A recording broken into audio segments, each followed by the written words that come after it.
noong 2019 bugin ng kanilang kakayahan at pagpapahalaga sa musika. Layunin ng banda na maging isang inspirasyon sa komunidad, lalo na sa mga kabataan, sa pamamagitan ng pagpapaunlad ng sining at musika sa kanilang bayan.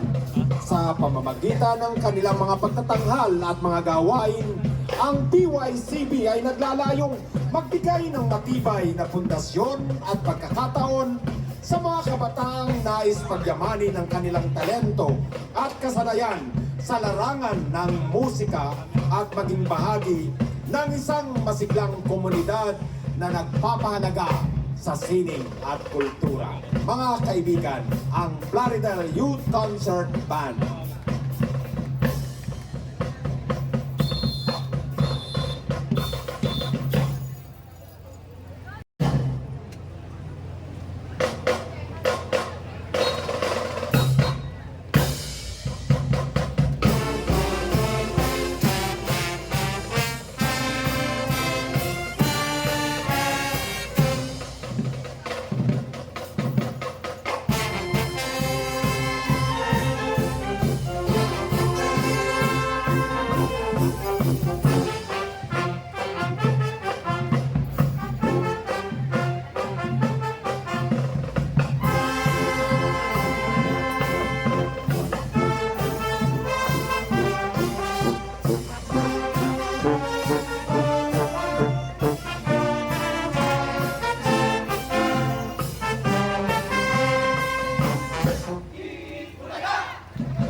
Ang inyo pong narinig ay sa pagtataguyod ng Wawawing at It's Showtime.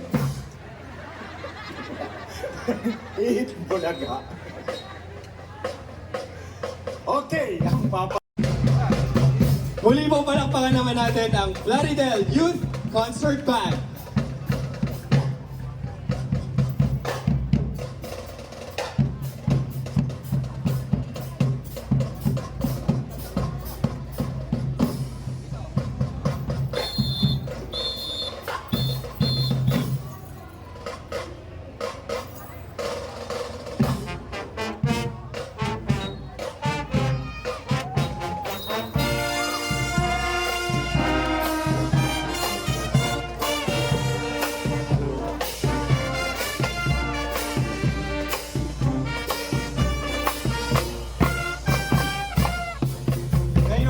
Masasaksihan ng pagmasok ng susunod nating mosmo.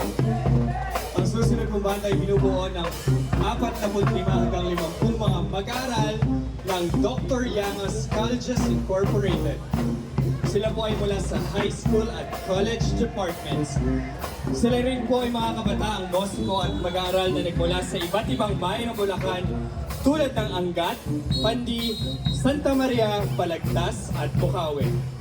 Ang DYCI brass band na noon ay may pangalang Dr. Llanos Francisco Balagtas Academy Band ay tinatag ni Dr. Ismael E. Llanos Sr.